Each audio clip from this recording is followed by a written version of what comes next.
Oke semuanya, Assalamualaikum warahmatullahi wabarakatuh. Oke, selamat pagi teman-teman. Oke, langsung saja ya. Kami berdiri di sini untuk mempresentasikan hasil diskusi kelompok kami tentang politik dan strategi nasional.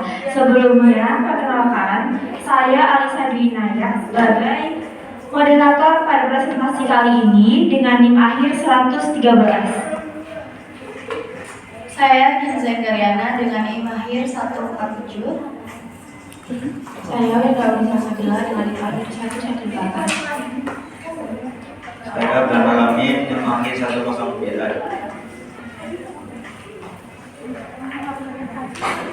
Oke, jadi pada presentasi kali ini kami membagi menjadi 5 bagian.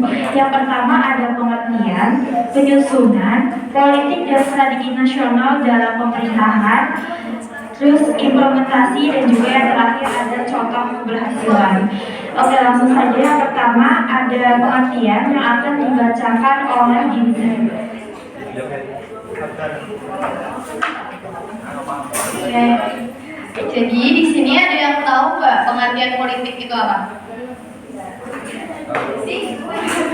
Tahu. Ya, apa?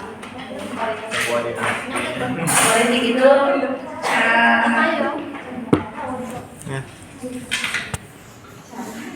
apa nih? cara suatu sistem untuk apa? Apa ul? Ini ul. Mendelegasikan suatu negara. Sebenarnya nggak cuma negara doang sih.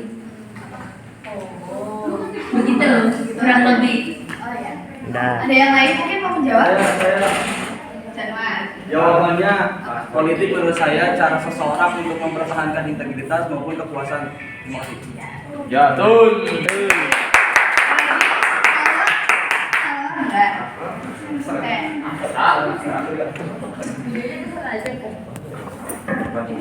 Nah, ini pengertian politik. Istilah politik berasal dari bahasa Indonesia polis, yang artinya negara atau city state yang terdiri atas adanya rakyat, wilayah, dan pemerintahan yang berdaulat. Lalu ada dalam bahasa Indonesia, kata politik atau politics mengandung arti suatu keadaan yang dikehendaki disertai cara dan alat yang digunakan untuk mencapainya. Lalu selanjutnya ada pengertian strategi nasional. Pengertian strategi nasional ya awalnya dikenal dengan di kalangan militer yang diartikan sebagai the art of the general atau seni seseorang panglima dan penggunaannya dalam peperangan. Pengertian strategi secara umum adalah cara untuk mendapat kemenangan atau cara untuk mencapai suatu tujuan yang telah ditetapkan. Oke, selanjutnya ada penyusunan politik dan strategi nasional yang akan dibacakan oleh Abdel. Terima kasih atas kesempatannya. Di sini saya akan menyampaikan penyusunan politik dan strategi nasional.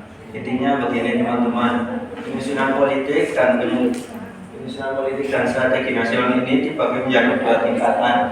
Tingkatan pertama yaitu tingkat suprastruktur dan infrastruktur. Yang pertama tingkat suprastruktur. Penyusunan politik dan strategi nasional ini dijalankan oleh Presiden sebagai pemegang mandataris atau pemegang mandat DPR.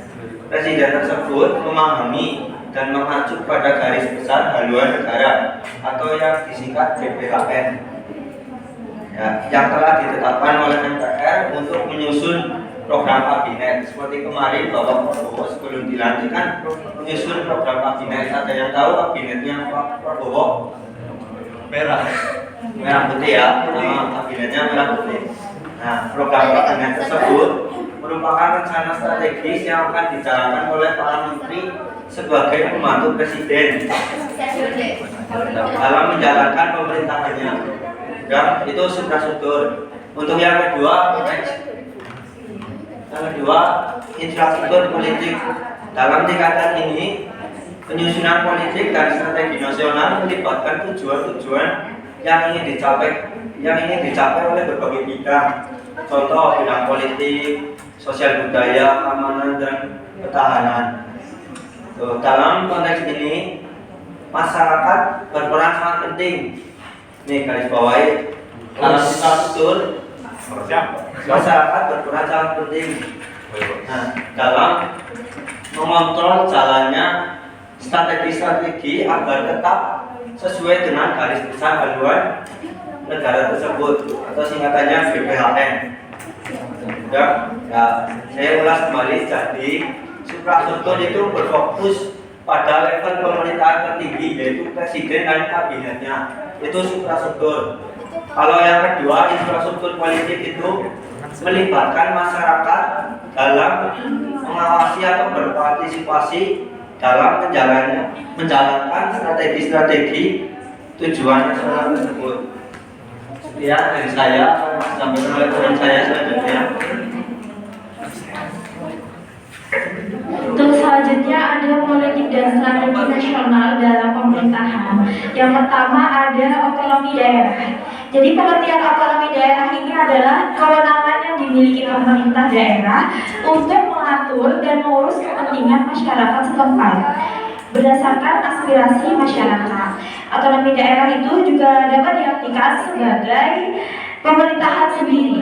Terus tujuan dari otonomi daerah itu apa sih? Jadi otonomi daerah itu bertujuan untuk mengembangkan daerah dan isinya, meningkatkan kesejahteraan masyarakat, meningkatkan daya guna dan hasil guna penyelenggaraan pemerintahan, dan juga meningkatkan pembinaan kestabilan politik dan juga kesatuan negara.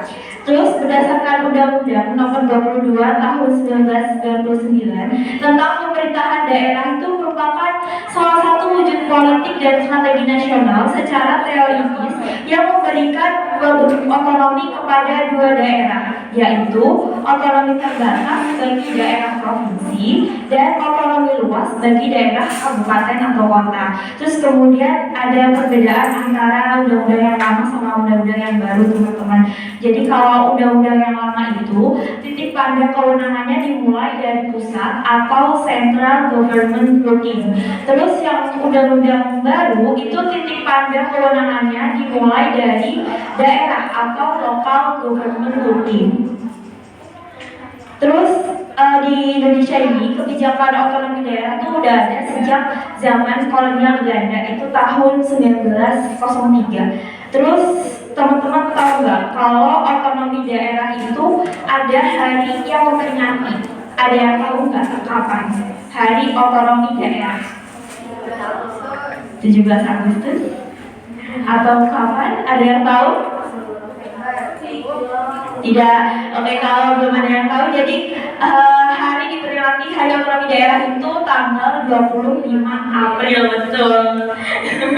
Garing. Coba tutup garing. Oke. Terus yang kedua ada kewenangan daerah. Itu ada Undang-Undang Nomor 22 Tahun 1999 tentang otonomi daerah. Kewenangan daerah ini mencakup seluruh kewenangan bidang pemerintahan, kecuali kewenangan dalam bidang politik luar negeri, pertahanan keamanan, peradilan, moneter dan fiskal, agama, serta kewenangan bidang lain. Terus kewenangan bidang lain ini meliputi kebijakan tentang perencanaan nasional dan pengendalian pembangunan secara makro. Gitu. Terus apa sih perbedaan antara kewenangan daerah dan otonomi daerah? Jadi teman-teman, kalau kewenangan daerah itu hal yang dilakukan oleh pemerintah daerah. Tapi kalau otonomi daerah itu pemberian kewenangan kepada pemerintah daerah. Oke, kemudian ada implementasi politik dan strategi nasional yang akan dibacakan oleh Pemda.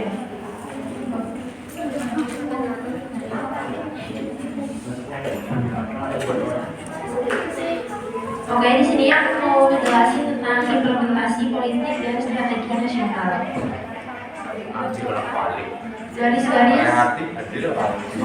besar haluan negara atau GBHN negara sebagai arah penyelenggara negara dan segenap rakyat Indonesia.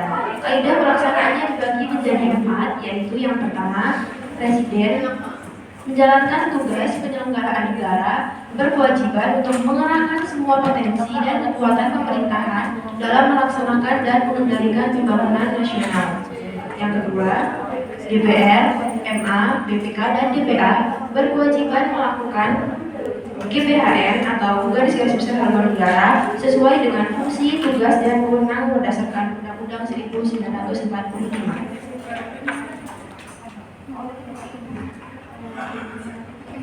Yang ketiga, semua lembaga negara ini berkewajiban menyampaikan laporan pelaksanaan GBHN dalam sidang tahunan MPR sesuai dengan fungsi, tugas, dan wewenangnya berdasarkan UUD 1945.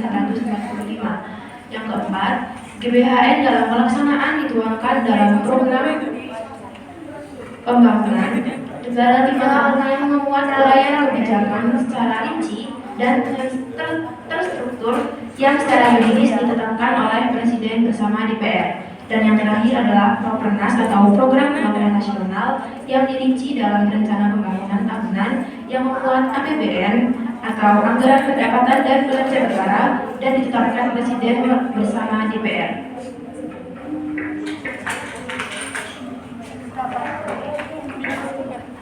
Oke, terus yang terakhir ada contoh keberhasilan politik dan strategi nasional yang akan disampaikan oleh Ginza.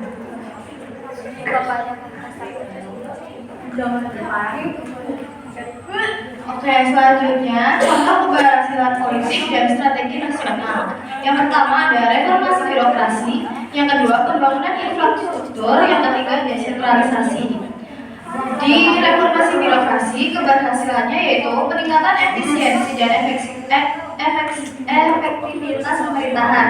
Tujuannya untuk menciptakan pemerintah yang bersih, transparan, dan akuntabel. Contohnya kayak peningkatan indeks persepsi korupsi atau IPK.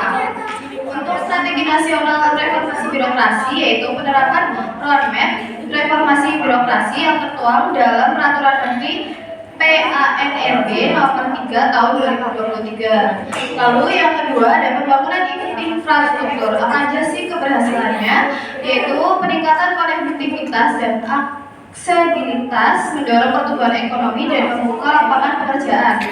Contohnya kayak pembangunan tol, bandara, sama pelabuhan. Untuk strategi nasionalnya yaitu program pembangunan infrastruktur yang tertuang dalam Rencana Pembangunan Jangka Menengah Nasional atau RPJMN. Lalu yang ketiga ada desentralisasi. Keberhasilannya yaitu peningkatan partisipasi masyarakat dalam pengambilan keputusan, mendorong pertumbuhan ekonomi daerah, dan memperkuat pemerintahan daerah. Buat strategi nasionalnya, penerapan otonomi daerah yang tertuang dalam Undang-Undang Nomor 23 Tahun 2014 tentang Pemerintahan Daerah. Tujuannya untuk meningkatkan efisiensi dan efektivitas pemerintahan daerah serta meningkatkan kesejahteraan masyarakat.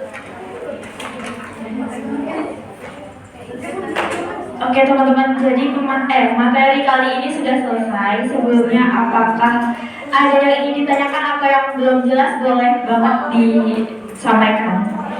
Kita buka berapa pertanyaan?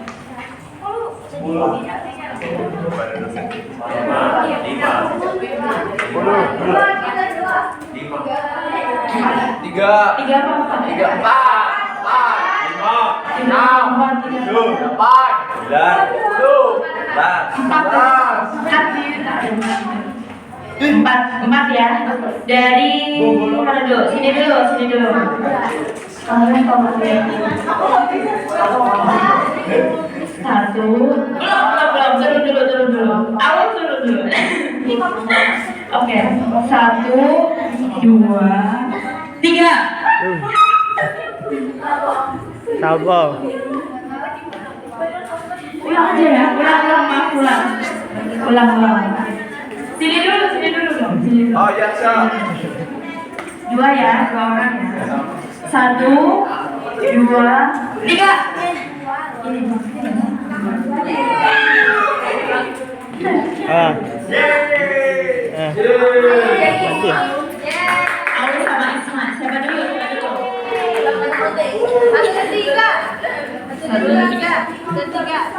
tiga. Kalah.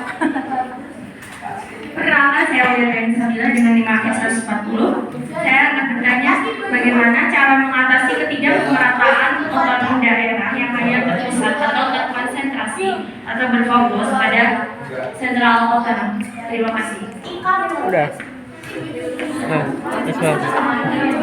Berpusat di sentral otonom. Misalnya 15 menit lagi. Saya Isma, Ismania 135. Terus pertanyaannya, kan itu ada undang-undang yang lama sama undang-undang yang baru. Nah, berarti di undang-undang yang lama kan pasti ada kekurangannya, maka dia pindah ke undang-undang yang baru. Nah, boleh sebutin nggak sih apa aja kekurangannya? Lalu kenapa dia diubah? Begitu. Terima kasih.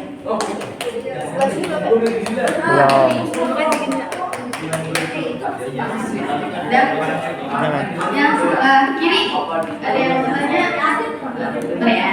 Itu ya 1, 2, 3. Belum. 1, 2, 3. Yes. Kais sama enggak tahu. Ulang. Kais sama ini yang ini ulang. Selain Kais. 1, 2, 3. Ini. Ulang. 1, 2, 3. Dia bisa santai gitu.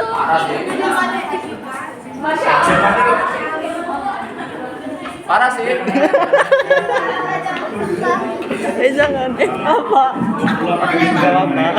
Orang terbantu ingin bertanya tentang bagaimana sih Indonesia itu bisa independen terhadap secara politik.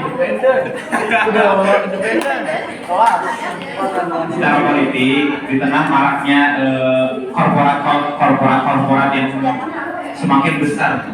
Ngerti nggak? Korporat itu kayak organisasi bisnis yang semakin besar. Nah, mungkin bisa dijelaskan langkah-langkah bagaimana,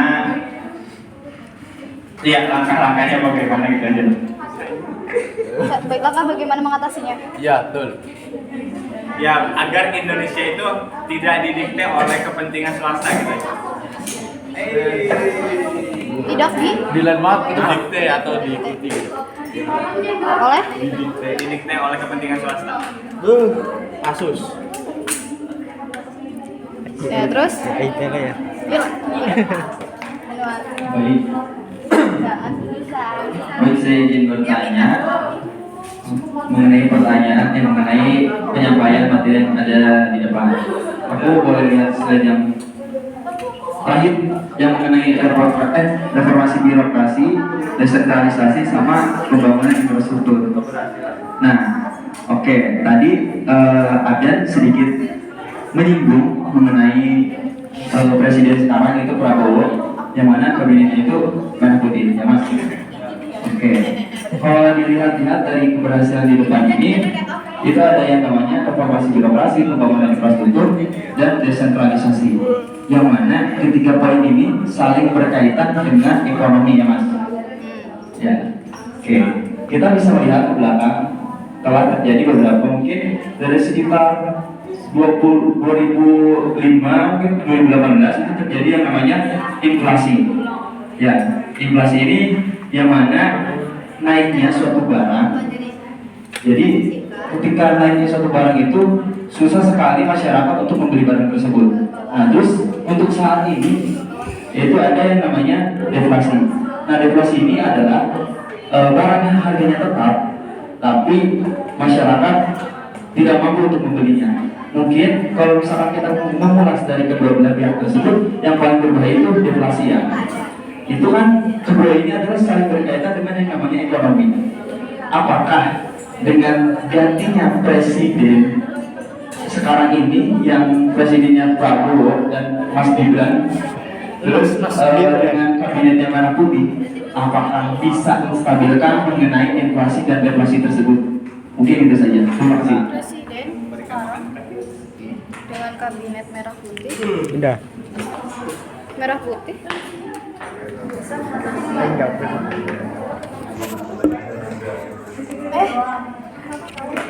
pasti Baik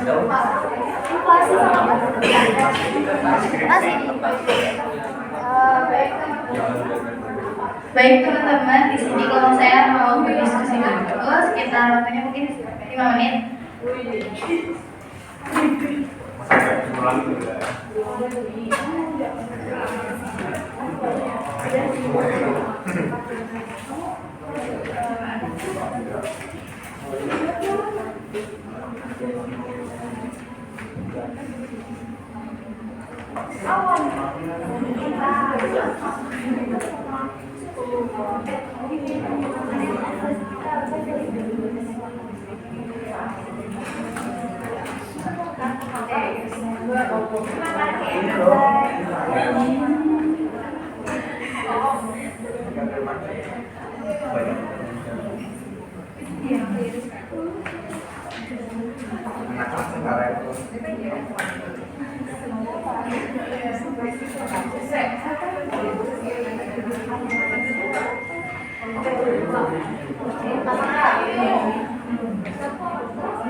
Sepertinya sedang diskusi kawan-kawan.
Oke, saya mau menjawab pertanyaan dari Kais. Tadi pertanyaannya, bagaimana Indonesia bisa independen secara politik di tengah organisasi bisnis yang semakin besar?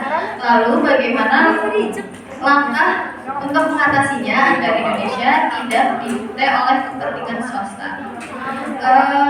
Indonesia kan negara yang berkembang ya, ekonominya terus bertumbuh. Untuk menghadapi tantangannya dalam menjaga kemandirian politik di tengah kekuasaan bisnis yang semakin besar, organisasi bisnis dengan sumber daya dan pengaruhnya dapat memberi dampak yang signifikan terhadap kebijakan politik yang berpotensi mengurangi kemandirian negara dan menjaga kepentingan swasta sebagai prioritas. Untuk mengatasinya, Indonesia perlu mengambil langkah-langkah strategis untuk menjaga keseimbangan antara pertumbuhan ekonomi dan kemandirian politik. Langkah-langkahnya itu yang pertama ada penguatan lembaga negara dan regulasi. Contohnya kayak DPR, DPD, MK perlu diperkuat agar dapat menjalankan fungsinya secara independen dan efektif dalam mengawasi dan mengontrol kebijakan pemerintah. Lalu langkah yang kedua, peningkatan partisipasi masyarakat dengan peningkatan kesadaran politik dan peningkatan peran media. Langkah ketiga yaitu peningkatan peran partai politik. Gitu ya. Apakah terjawab? Dan yang lain ada yang mau menyanggah atau menambahkan? Sudah ada, yakin? Kita bisa Nambahin.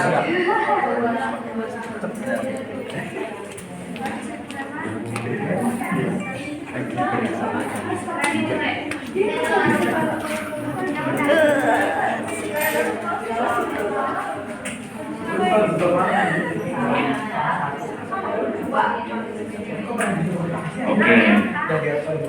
Lebih untuk tadi sudah menyangka ya.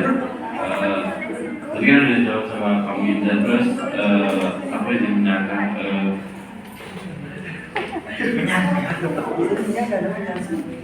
nah, tadi kan udah dijelasin tujuannya, terus gimana sih peran kita sebagai mahasiswa itu untuk memenuhi tujuan tersebut gitu. Itu aja. Tepuk tangan.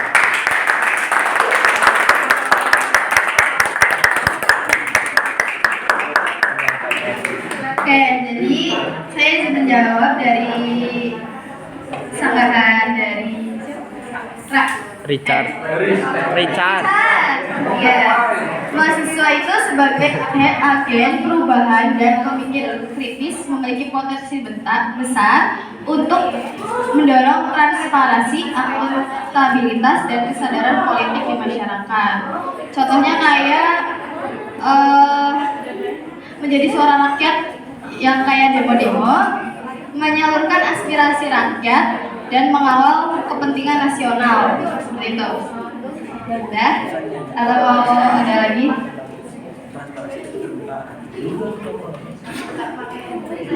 Udah nggak? Angka lagi. Enggak mau nanya tadi. Apa? Oh nanya?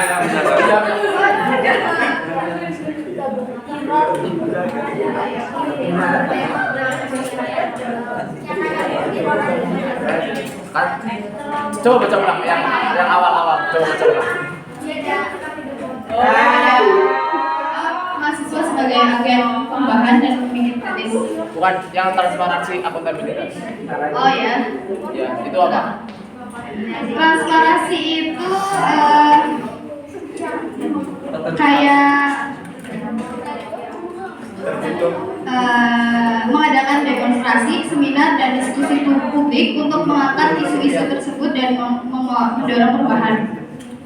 Tapi baiknya saya ingin menjawab kembali. Mungkin menurut saya pribadi, kalau transparansi itu mungkin keterbukaan antara pemerintah dengan masyarakat. Iya. Itu yang lebih tepatnya. Oh ya bagus. Terima kasih ya Jadwan. Demonstrasi ya. Terus? Oke. Ya. Jadi tadi bilang keterbukaan kan antara masyarakat sama pemerintah. Nah, salah satunya itu kan demonstrasi. Demonstrasi itu kan kayak menyuarakan gimana sih pemikiran masyarakat gitu kan, langsung ke pemerintah gitu. Betul. Oke, selanjutnya. Oh ya, ada yang mau nyambah lagi? Sudah cukup? Sudah. Richard? Enggak? Ya, oke. Selanjutnya, saya akan menjawab pertanyaan dari Isma. Oke, Isma tadi kan terkait kekurangan dari undang-undang yang lama, terus kenapa sih diubah ya gitu. Oke, jadi kekurangan yang paling utama dari sistem otonomi daerah di undang-undang yang lama ini itu karena kurang siapnya daerah dalam mengatur daerahnya. Jadi adanya ketidakmerataan sumber daya yang membuat pembangunan daerah ini tidak merata. Ada yang berhasil, tapi ada juga yang belum berhasil. Nah gitu. Terus contoh undang-undang yang baru itu ada di Undang-Undang Nomor 23 Tahun 2004 tentang pemerintah daerah yang mengatur desentralisasi, dekonsentrasi, dan tugas pembantuan. Nah, tugas pembantuan ya salah satunya ini, sehingga diharapkan dengan undang-undang yang baru itu ketidakmerataan sumber daya itu bisa teratasi. Ya, apakah menjawab? Oke, apakah ada yang ingin menambahkan atau menambah? Tidak ada. Oke, terima kasih. Selanjutnya aku akan menjawab pertanyaan dari Aulia tadi terkait bagaimana cara mengatasi ketidakmerataan otonom yang hanya berpusat pada sentra otonom. Mengatasi ketidakmerataan otonom daerah yang cenderung berpusat pada sentra otonom membutuhkan pendekatan yang komprehensif berfokus pada pemberdayaan daerah, desentralisasi yang efektif. Nah, langkah-langkah yang dapat diambil adalah yang pertama, perbaikan desentralisasi dan pemberian kontrol lebih luas dengan cara reformasi kebijakan desentralisasi serta kebijakan transfer keuangan yang adil. Yang kedua ada peningkatan kapasitas pemerintahan daerah dengan cara pelatihan dan pengembangan sumber daya manusia di daerah-daerah. Yang kedua, penguatan sistem manajemen pemerintahan daerah. Yang ketiga, pemberdayaan ekonomi daerah dengan cara dukungan untuk pengembangan potensi lokal serta fasilitasi infrastruktur dan teknologi. Dan yang terakhir ada peningkatan partisipasi masyarakat dan peran masyarakat sipil dengan cara partisipasi dalam perencanaan pembangunan serta peran organisasi masyarakat sipil. Kamu mau menjawab apa? Enggak. Kan tadi rambut dari pertanyaan kan ada yang udah masuk baik lah. Yang satu baik mengatasi yang ada bisa disebutin nggak?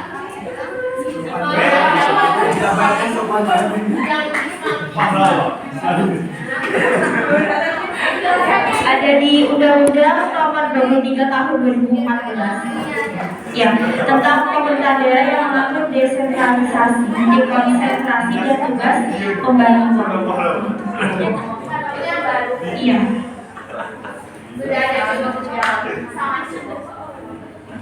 Apakah ada yang menyanggah? Tidak ada ya? Belum. Kita lanjut ke pertanyaan yang terakhir.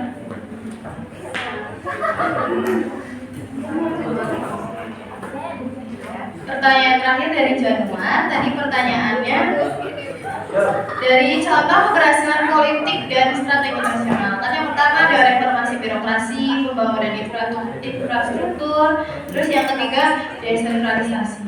Apakah presiden dan wakil presiden sekarang dengan kabinet merah putih bisa mengatasi inflasi dan deflasi? Itu kan pertanyaannya. Jadi, nah, Indonesia itu telah mencapai beberapa keberhasilan. Terus tantangan ekonomi seperti inflasi dan deflasi masih perlu diatasi. Kabinet Merah Putih masih diharapkan dapat mengembangkan strategi yang efektif untuk mengatasi tantangan tersebut dan peningkatan kesejahteraan rakyat. Gitu. Masih perlu diatasi. Nah, jadi Januar kemarin, jadi kan kita menyebutkan inflasi itu perlu diatasi. Ini ada bukti bahwa Presiden Prabowo ini menyampaikan bahwa pengendalian inflasi dan stabilitas harga barang dan jasa sangat penting agar tidak memberatkan masyarakat. Jadi penting. Jadi dia harus diatasi ya gitu, nggak memberatkan masyarakat.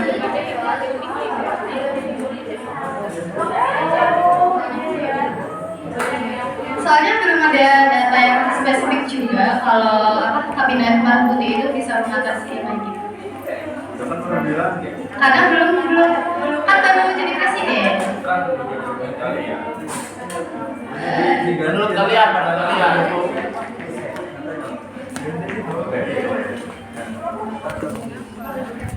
Nah, tadi kan izin menyangka ya, tadi kan dalam masanya yang baru ini Pak Prabowo dan Mas Gibran.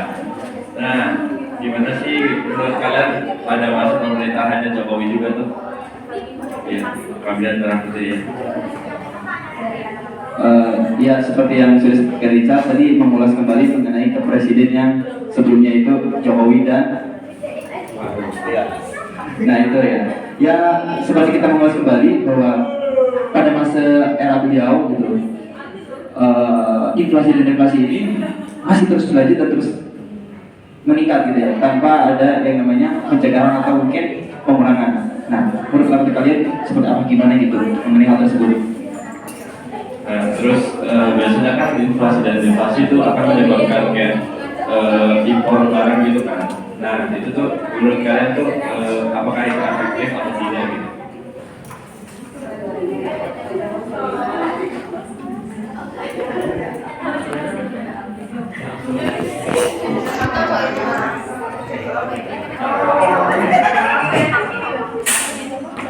Nah, ini pada tahun 2020 Presiden kita Pak Jokowi Widodo selama memimpin Indonesia, Pak Jokowi ini mampu mendinginkan inflasi Indonesia dari 8,36% pada 2014 menjadi kisaran 3% pada 2015 sampai 2019.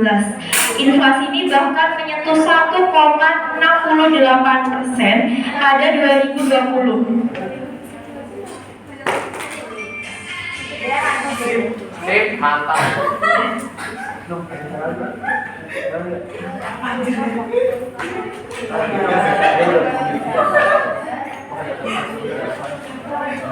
Itu dananya berapa?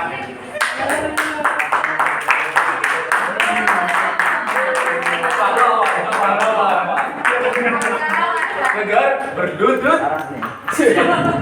Tidak, pasti akan. Nangis kan? Iya, dicat gimana? Nah, apakah inflasi dan inflasi itu dapat membuat dampak negatif atau positif? Justru inflasi dan Gini aja. Tadi kan dijelasin ada inflasi sama deflasi. Nah, biasanya tuh inflasi sama deflasi kan menyebabkan ngimpor barang gitu kan. Nah, menurut kalian tuh efektif gak sih kalau kayak gitu? Kayak negara kita itu jangan seperti itu, impor barang dari luar gitu. Karena adanya inflasi dalam negeri.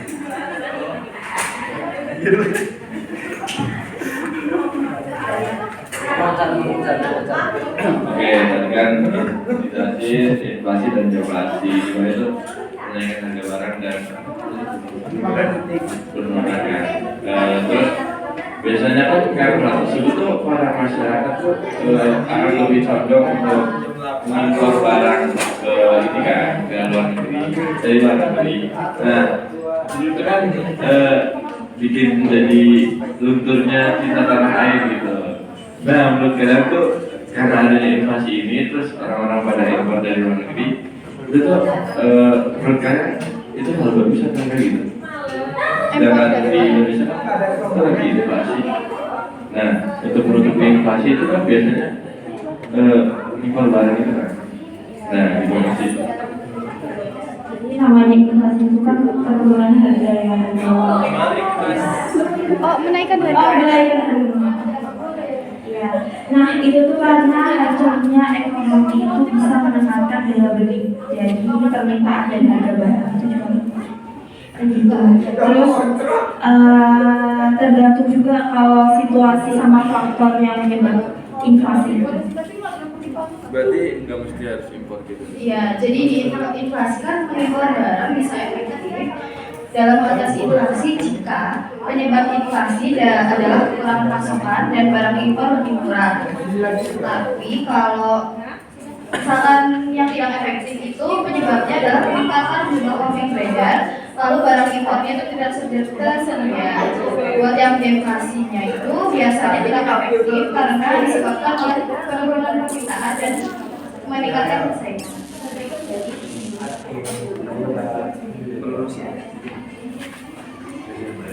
Oke, bisa. Aku izin meluruskan jawaban Ginja ya. Mungkin kalau misalkan berkaitan dengan apa namanya tadi ya impor ekspor itu kan kalau bisa mengulas kembali kita lihat kembali bahwa inflasi dan deflasi itu kan suatu hal yang mungkin negatif bagi masyarakat. Nah, mau itu impor, mau itu apa namanya pemindahan barang dari dalam maupun keluar gitu ya.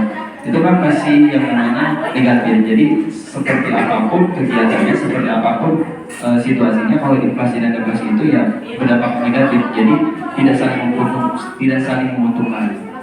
Kayak gitu aja sih. Sudah cukup?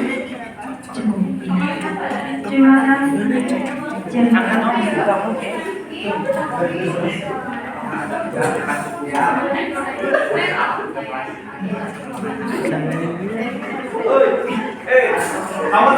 Oke, sudah selesai. Waktunya sudah. Apa? Punya nggak? Ya, sekali lagi. menghilangkan suku bunga negatif TB2 dalam melawan deflasi.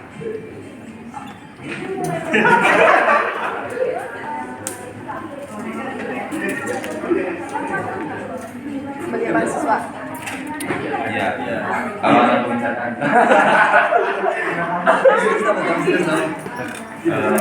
Ada dia yang jelaskan apakah ada berapa giga dari itu udah dicari Enggak, dari belum. kebijakan Itu sama jenaka nggak deflasi. sih? Gimana sih? Tadi kan udah dijelasin kan yang tentang deflasi itu penurunan ini kan harga. Nah, apa di deflasi itu ada kebijakan tentang suku bunga nggak sih? Suku bunga. Gini, deflasi kan tadi deflasi kan penurunan harga. Nah, apakah ada ada kebijakan suku bunga negatif untuk melawan deflasi itu? Jadi ada bunga yang buat melawan deflasi. Deflasi kan penurunan harga. Begitu, seperti itu. Ya. Iya, padahal dijawab tanpa terjadi. Iya. Apakah apa? Suku bunga ya? Iya. Apa ini aja? Mencegah deflasi. Ya, apakah ada kebijakan seperti ini?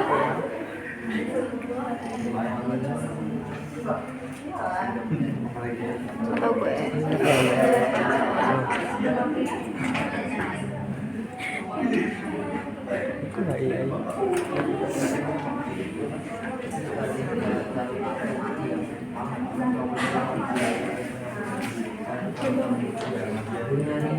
Anjir, burung banget.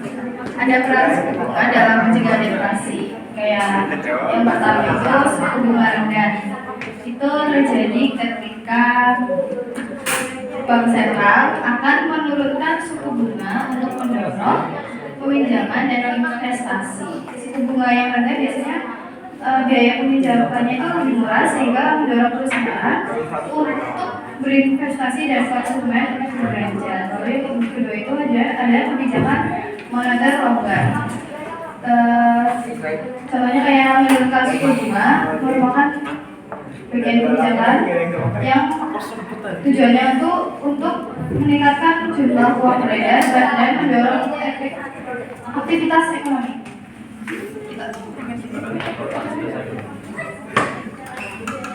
Lama-lama jadi anak hukum. Sudah? Jadi intinya tuh untuk mengatasi deflasi itu caranya dengan menurunkan tingkat suku bunga. Terus dengan demikian kan jumlah uang yang beredar di masyarakat itu kan akan bertambah. Ya,